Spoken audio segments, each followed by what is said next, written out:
friends. Welcome to another episode of Repeater. My name is Evan. And I'm Pat. And with us today is a one-man funny factory, Mr. Kyle Gordon. Hello. Hello, Kyle. Hi. I'm already cracking myself up. I'm on a roll. It is wonderful to have you here with us today. Likewise, I'm so glad I could be here. And I was on the Valentine's Day one a year ago. You're a repeat. Yeah. Kyle, the front man of My Dark Little Corner, the most badass emo and punk band in the entire tri-state area. Yeah. We're a bunch of hardcore freaks from Bridgeport, Connecticut, and we don't care what anybody thinks about us, especially my stepdad. That's exactly right. We're so glad you actually get to come and talk to us instead of just scream at us through a microphone. Yeah. And you were a big hit last time. I know you don't care what people say, but Yeah. No. I like. Yeah, you're above it. I will always let you know how much I don't care what you say or what, and like I'm gonna talk about it so much, but I don't care what people think. But I always talk about how much I don't care about what people think. Yeah, it's important to let everybody know and make sure how that's little super I care. Clear. Yeah, of course. Well, let's dive on in. Cool. Let's start with something we've been listening to lately. Cool. So we're recording this. I just got a new album in the mail. Used it on a different episode. I'm going to use it again because it is very exciting to me. Wow. Repeat. A lot of repeat. I just got the new Screaming Females album. It's called All at Once. Ooh. The other song that I truly, really, really enjoy is called Chamber for Sleep 1. Cool. Sounds dark. There's also Chamber for Sleep 2, and they sort of like mesh them together with some noise and like cool dissonant guitar solos. So sounds cool as hell. Yeah, sounds very cool. I've been listening to recently this new album. The album that's new to me. The artist is called Tank, and the album's called Savage, I think. And there's this song When We, and so Tank is an R&B artist, and When We, the word that he's leaving out, but he says in the chorus every time is when we fuck, and it is like the most sexually just like charged and explicit song. It is very sexually intense to listen to that song. And I only even know about this dude because someone was like tweeting about something on Twitter, and they were like, only if Tank is there, and they like included a picture of him, and he's so ripped and hot. Like he's like a jacked R&B artist. Right. So his name makes but like sense. big jacked or like Usher jacked? No, like big jacked. Yeah. Like what's his name? Michael Colton, like the guy who plays no, that's not. Oh, Who's, yeah. Mike Colton, right? Coulter? Coulter. Mike Coulter. Yeah. Like kind of like that level jacked. Got it. But like for a fucking singer. Yeah, right. Super jacked. Yeah. All his songs are just like super sexually explicit. And I'm like, all right, Tank, I'm picking up what you're putting down. Interesting. So I was getting into that album and that song specifically. I was like, what in the heck? That's amazing. Well, yeah. It's good that I thought about this last minute because then I could really look in my Spotify and be like, what have I been? And I don't listen to new music as much as I should. I'm just like digging the crates, and then I found this guy Joe Meek, who was like this '60s British producer. He was like the British Phil Spector, kind of like invented all these weird techniques. And he wrote this song Telstar that was like an instrumental, like it just sounds like a 60s B sci-fi movie, and it's Margaret Thatcher's favorite song. Whoa. What a and fun it's fact. really good and really weird. I love really, that. really Wonderful. weird. Yeah. That is amazing. Yeah. And what song do you want to talk about today with us? So today I want to talk about a song. It's called Wondering Where the Lions Are by Bruce Cockburn. Cool. I guess maybe I shouldn't give out way too much. No, not yet. We'll listen to a clip of it first. All right, cool. Here we go. Oh, yeah. It's warm. It's a real romp. Yeah. You know? I mean, he's this freak right now. He's such a psycho. This sounds like everyone's sweetest uncle. Yes, Yeah. exactly. I like the secondary chorus going on. Oh, Yeah. The background vocals are really, really You got to great. do it. Yeah. Oh, man. So Drum solo. yeah, a little break. That's just a taste of Wondering Where the Lions Are. Mm-hmm. And now Pat and I are going to guess why you chose that song. Cool. Also, immediately ruining all the credibility I built up at the beginning as this like punk pop. Yeah. But That's pretty hardcore, dude. Yeah. I'm a nut.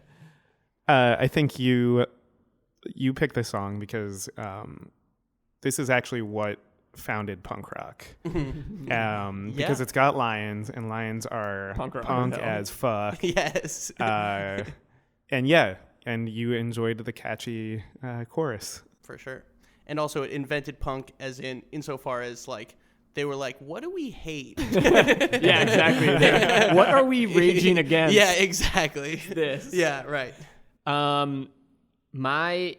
I guess my guess is, so this is an artist I have never heard of, which it just seems like surprising to me because he's been around for so long, and as I learned on his Wikipedia, like incredibly prolific. Mm-hmm. So I feel weird that I've never heard of him at all, especially this, like his hit song. Mm-hmm. So my guess is that your dad is similarly into music. You guys are both into music, and this was an album that like he had in the house, and it reminds you of him, or at least of your childhood in that sense. But the nice thing about it is it's not the dad album that everyone else has. That is you're in the right direction. Okay. You're in the right direction. So let us know what's going on. Okay. So my dad is not really a music guy and probably doesn't know anything about this song. I mean, I think he likes like Randy Travis and like 90s country, but sure. But it does it like this song is, first of all, it does not. It's like a big anomaly for me. It doesn't really fit in with my overall music taste. Yeah. It's like a campfire song essentially. Yeah. And but it does, like, for some reason this song is like a warm cup of cocoa, and I think I discovered this song in like middle school. Whoa. And I've listened to this song probably more than any other song. I've probably listened to this song like once a week since middle school. And I didn't even really know much else about Bruce Cockburn, but this was a big, like, my whole time growing up, I just listened to this all the time. And like, I was just like a kind of an anxious, like Jewish, angry person. And then I would like go home and listen to this song like on repeat over and over and over again. And it would just like, it would soothe me. And a good example of this is like when I was like 16 for my birthday, I asked my mom to put up a mural in front of my bed of just like a veranda looking over a solitary island in the middle of like a Caribbean ocean, because I just wanted to imagine like I wanted to do nothing all the time and just relax and just be in the Caribbean and just do nothing. Yeah. The opposite of tightly wound. Yes, exactly. Yeah. Right. And yeah, and again, this doesn't really match my overall taste in music, but can you remember how you found it? Was it like the equivalent of crate digging, or do you know where it came from? I think what I would guess is like, because I probably found this in like 6th grade. I think it was probably like, do you remember iTunes Essentials? No. There was like I was able or something. Yeah, like before I like was like torrenting music, I like my parents would give me like $10 to like buy songs on iTunes, and then iTunes for a little bit had these like iTunes Essentials, and they like would have these playlists, and this was probably like 70s folk, right? and I just found, I think I probably found this song, and this was like one of the first songs I ever had in my iTunes. Yeah. And it's so like, and then I just just got a record player in like over the summer, and I just for the first time got this whole album, and I listened to this whole album for the first time in full like a few months ago. Oh yeah. Because I'd only ever, is great. I mean, it's great. It's Yeah. like it's. I mean, it's kind of more of this. Like nothing. This I can't even judge the rest of it objectively in comparison to this song because it doesn't like this song is. It's just something that's like always been there. Yeah. I can't even think of it as like good and bad. It's just like a part of my life. So yeah, but the rest of it is kind of like, it's kind of like it's interesting because this came out in like the late 70s. So you hear it's like not quite like Cat Stevens, just like him and his guitar, or like James Taylor or something like that. Both of which I really don't like. It's like really glossy and like there's a sheen to it, and like the drums are like really big, and there's like a deep bass.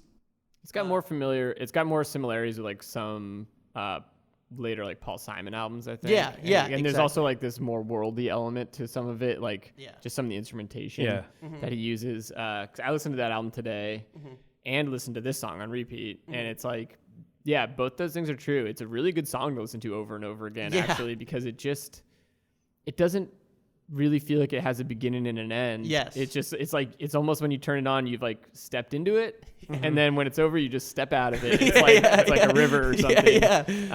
But the album is similar. He's like, he seems to be a pretty talented, like finger picking acoustic guitarist. And so he a lot of the rhythms he's using, like playing wise, are just these really like in this song, rolling rhythms, and is able to kind of like good like walking music and nodding music, but it's but that's kind of like on a lot of the album. That kind of technique. I listened to it on YouTube on the way down, and the first version of this that came up was just one of those like music videos where they just compile photographs, and it was just like very low res images of lions. And not even like filling like the whole really on the frame. nose. Yeah, exactly. Not even like filling the whole frame. So some of them would be like these really skinny rectangles, and then just like on a black background. Yeah. 'Cause it's like, of course. But the song, every time I like turned off my phone screen, the song would stop. So I had to leave my phone screen on. So I'm just walking down Fifth Avenue with like these pictures of lions. Yeah, that dude's really into lions. Yeah, exactly. Yeah. Bad lion videos, I guess is what that dude's I think into. whoever made that video really liked Lions first, read the title of this song, and then added the song to the video to justify the video. Yeah. Of course, yeah. Yeah. Do you have a sense of what this song might be about, like to him or anything? Kind of. I mean, to me, I don't really listen to lyrics that deeply in general when I listen to music. Everything I've read is like this was his Christian album, so go fuck yourself. Like, you're not gonna ruin this for me, Bruce. Exactly. I'm not letting him ruin it. But also, he doesn't he's not like hitting it over the head. I mean, I guess it's like a C.S. Lewis thing, maybe. That makes sense. Okay. You know. I mean, there's lion imagery in like the Bible and stuff, right? Yeah. So. And so I don't really know where the religious symbolism is. I mean, I'm Jewish too, so I can't even point to like, oh, that's Isaiah 3:5 is Isaiah. I don't even know if he's one of them. But I mean, he sounds like he might be. Yeah, exactly. I can't really confirm check or me on deny. that. Check me on it. I Call dare in. you. Yeah. Let us know if Kyle's wrong or right on that. But I don't know. Like, the imagery itself is just like nice and warm. It makes me think of a children's book. Exactly. That's exactly. like this song to me here sounds like a children's book. Right. Exactly. Yeah. In a very nice way. Like there's like this one central character who's moving throughout each page, but like the backgrounds change every time. And like a couple animals join, and then on the next page they're gone. But like the guy is kind of just the whole time like, I don't know, he's like in a boat playing a guitar. Yeah. And that image doesn't change to every page, but everything around him does. Yeah. It's like kind of how I picture this book. Yeah, exactly. Yeah. Like he and even the music sounds like it could be the like theme to like a children's show or something like boom, bada, boom, bada, boom, ba. In the neighborhood we're having fun. I don't know, like it does, yeah. So like when you found this, what were some other things you were listening to? Oh man, yeah, probably Weezer. Yeah. Yeah. Weezer, probably. Actually, I think which one? Beverly Hills. Yeah. That whatever that Like album was. 2005. Green album? 5. Yeah. No, that was after Green yeah, album. it was a little later. It wasn't the album Beverly Hills on Make Magic. No, that's the name of the other song. Yeah, Make that was a Believe, little later. right? Yeah, I think Make you're right. Believe, Yeah. But that album had just come out. Okay.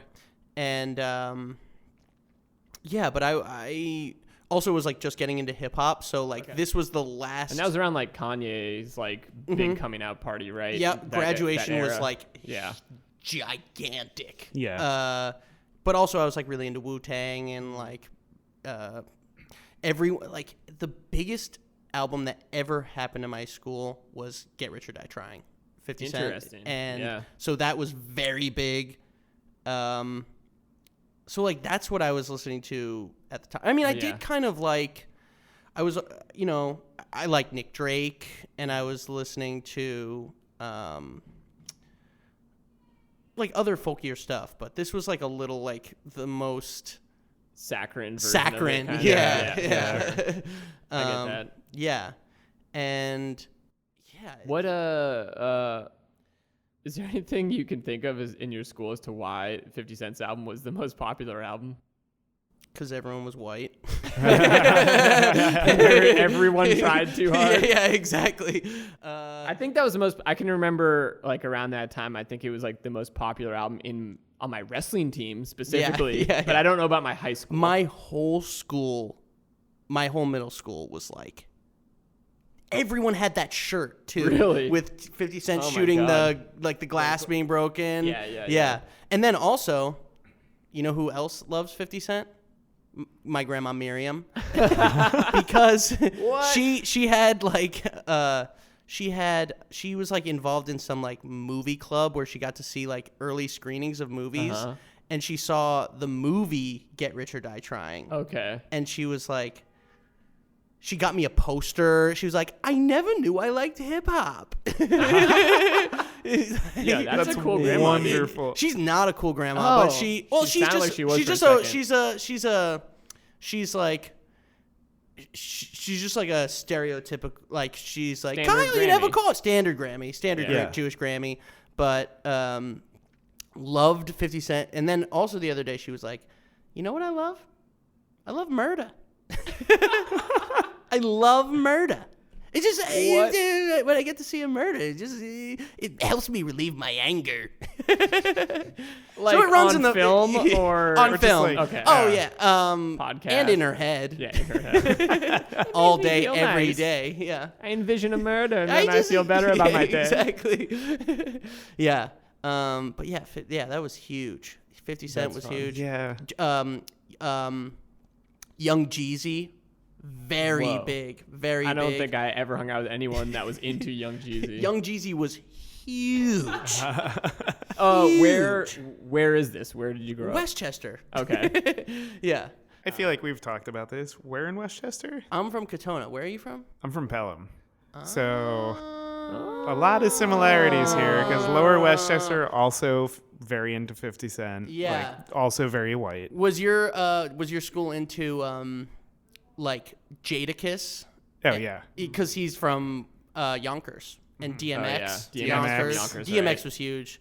I imagine. Yeah. All that was really that like so that was what I was surrounded by. So this was also very much like, you know, I was like if someone saw my iPod, I'd switch it off, be like, ha ha ha, I'm just listening to Young Jock. Fellas, let's not fuck around. I know what I'm listening to. Yeah, exactly. Lean with it, rock with it. It was much easier to switch off an iPod than like take a CD out and just be like, no, that's not what that was. Yeah, exactly. Snap the CD. Yeah. I had to keep buying it. Someone just handed this to me, and I was so pissed off that I'm I so just glad you broke could it. come here and see me break this because I hate it so much. Good thing you get to watch me express my hate. What, Kyle? Why are you crying? You seem so sad about this. Yeah, because I'm crying because I can't break it more. Because I'm crying because I can't punch him in his actual face. Yeah. Put me face to face with Bruce, and I will destroy him. Yeah. Oh man, and he has glasses. Perfect. That's exactly what I imagined. Oh, he seems like such a nice guy. I'm gonna beat the crap out of him. Have you seen what he looks like though? Yeah. I mean, it's amazing. He does look like he does kind of need to be punched in the face. If I was going to describe him, I'm like, he is a Canadian folk troubadour. That's, Exactly. I love that. Exactly. And it's so funny, like, who's Gord? Who's the Canadian guy who just died? I don't know. The Gord Downey, I think his name was. Not he was sure. this like big. I can't remember. Justin Trudeau like cried singing about it. I'd never even heard of him or talking about him. So it just like.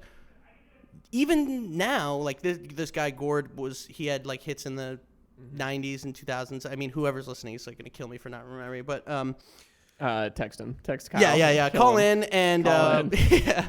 Gordon Downey? Gord something. Gordon Edgar Downey, CM, was a Canadian rock singer. Yeah. Okay. Exactly. And what was his band? From the Tragically Hip. Tragically Hip. Okay, Yes, yeah. from the Tragically Hip. Yeah. So he just died, but like he wasn't like they were like sort of big here, but like in Canada they're like gods. Yeah. And that's what this guy is. Like no one knows who he is. Oh, fun fact also. Bruce Cockburn played this song on the first season of SNL. He was one of the first musical guests. That's nuts. On SNL. Yeah, it seems like he has a really good sense of humor. No, he's like hilarious. Especially you look up the picture. Yeah. And I was looking at his Wikipedia because like that's another thing like because I can like I will like nerd out and like go into a deep hole about like random other artists who I don't care that like this guy Joe Meek who I was telling you about like I like went in like a rabbit hole researching him, but like this song has just like been in my life. And I just never... You don't care. I don't care. That's great. Yeah. Yeah, I just, like, don't need to know. Maybe because I don't want to know anymore. I think there is something very nice about that. Yeah. Almost. It's like, what it is, it's unconditional love. You're Right. Like, Yeah. Nothing's going to change how I feel about the song, so, When don't do it. When you go to listen to it, is it like it pops up on shuffle or you're like, all right, now's the moment. This song is coming on. Now is the moment that this song is coming on, and I'm going to keep listening to it. Nice. And because, like, it's like usually when I get home and I had a long day, and this is like a decompression. I would never. I can't even think of a like. I guess I'll play it with my girlfriend around, but like I don't play it in front of anyone. You know, like I don't share the song with anyone. That's how I am with the Wallflowers album, Bringing Down the House. No one ever gets to listen to me listen to that album. That's always alone. When it down. That was my one was your headlight. one headlight? Yeah. Nailed pretty it. Yeah. But yeah, it's it's just like I go. This is like me decompressing when I listen to this. Yeah. Now you're a big music fan, big music fanatic, big time music freak. Yeah. Are there do you have like other songs for specific occasions? Or do you have other chill out songs? Obviously this is the best one. Yeah, no, I'm this just is the curious. best one. Other chill out songs. I mean, but that's the thing is like I get sick of things really quickly. Right, Yeah. okay. And this is the only thing I've like never gotten sick of.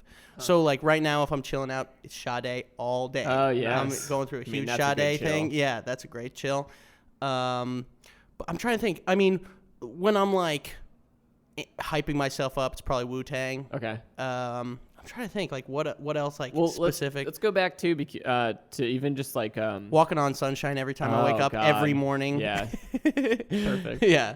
Let's go back to discovering new music though, right? Because you're currently in the habit of going to like a used record store or something, right? And just seeing what you can find.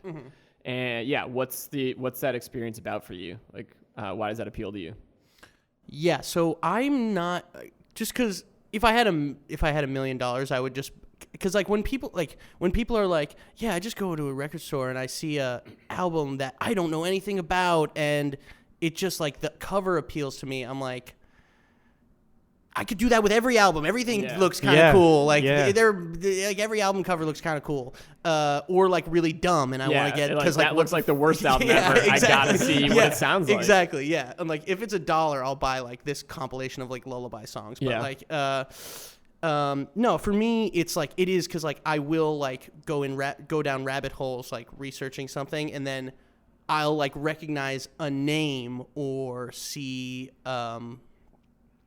like just something that like that's something that appeals to me more than like getting an album that I've listened to a million times. When I'm like in a record store, I'll be like, oh, I know one song by that artist. Right. I want to hear what the rest of the album sounds like. Or I've like, oh, I heard about that artist like briefly when I was reading about some other They're artist. like an influence to somebody else. So exactly. you think, oh, they must be doing something right, you Right. know, because so-and-so refers to them all the time. Yeah. As someone that they love. And and it's also so cool. I mean, it's always fun to like Sade is a perfect example. I mean, like I feel like Sade is kind of like having a like mainstream like If she is, I don't know about it, but I don't care, and she should be having one anyways. Yes, like, exactly. She should always be floating right behind everyone's public consciousness. Exactly. In the same way that I feel about Prince. Like, Yeah. Prince and Sade should always basically be like right in the back of your head, and you're almost listening to them at all the time. Exactly. Yeah. It's just like it should be. You should accidentally hear Sade way more than you do. Yes. Yeah, and that's what's crazy because like you do accidentally hear Prince more. Yes. You know what I mean? Yeah. But Sade does not get that those rotations. You know, for whatever reason. I think Sade, not in terms of like stylistically, but like in the popular consciousness, she should be more like Kate Bush. Like, you know what I mean? Because like she's really poppy, but like everyone respects her, and it's cool to listen to Kate Bush. But like, it's kind of cool to listen to Sade, but like it's a little dated. I think. I mean, that's what people I think don't like. It doesn't resonate these days. Yeah, you know? It sounds like because it's such glossy like pop jazz thing that it. But like, Love Deluxe, which is like her like third or fourth album. I may be like screwing up the title, but I'm pretty sure it's Love Deluxe. Is like, listen to that album. It's so good, and that's like kind of like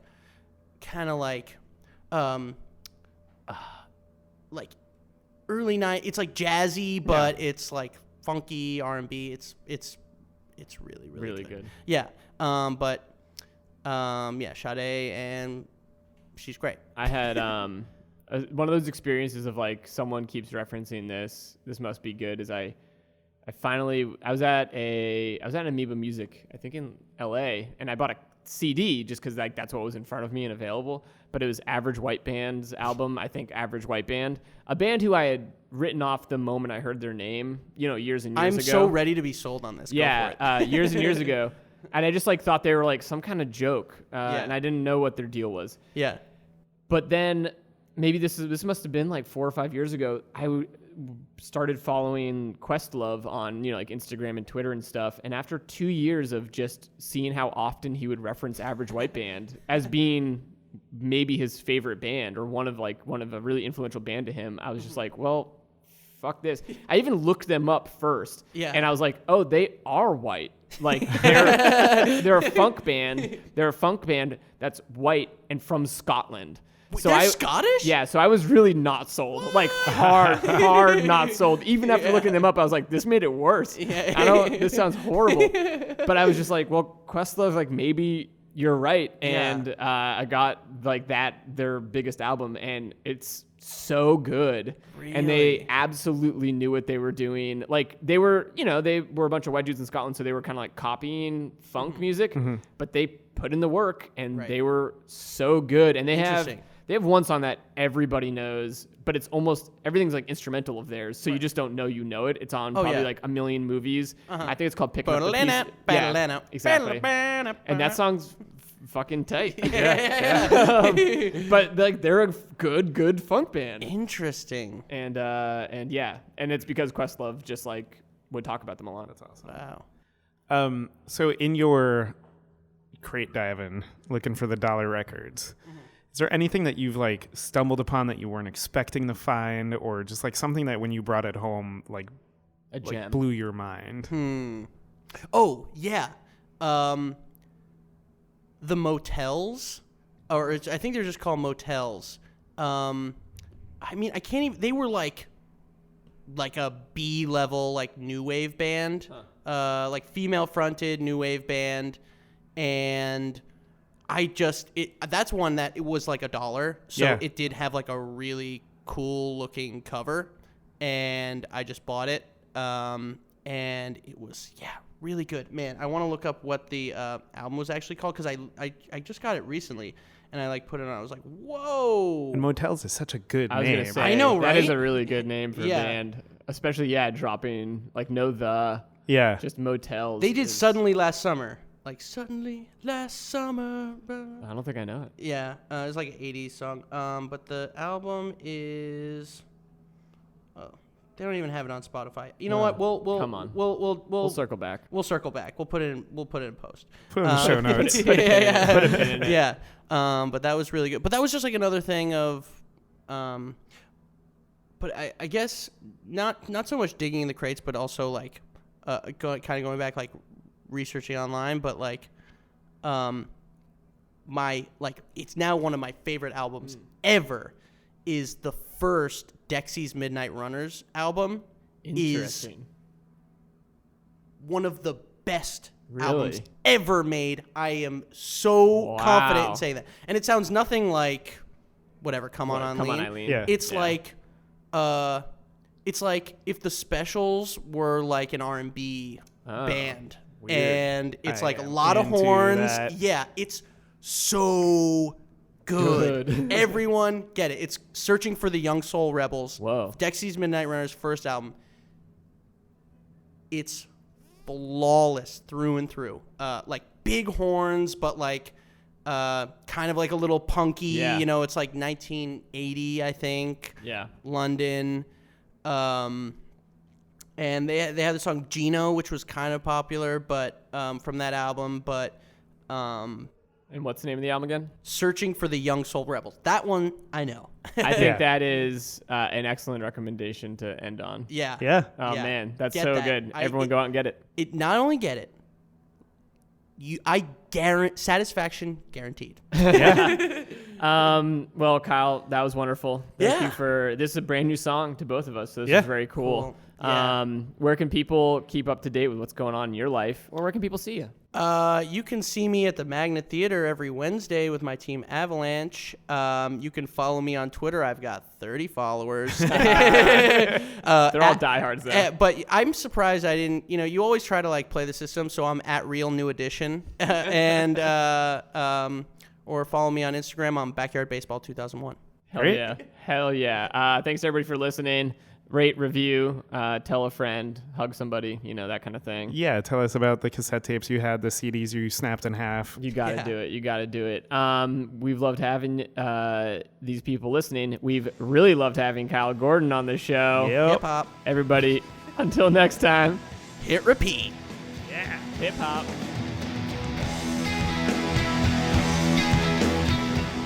Repeater is hosted by Evan Ford Barden and Patrick Cartelli. This episode was recorded at Magnet Training Center in New York City, where they offer classes in improv, musical improv, sketch writing, storytelling, and more.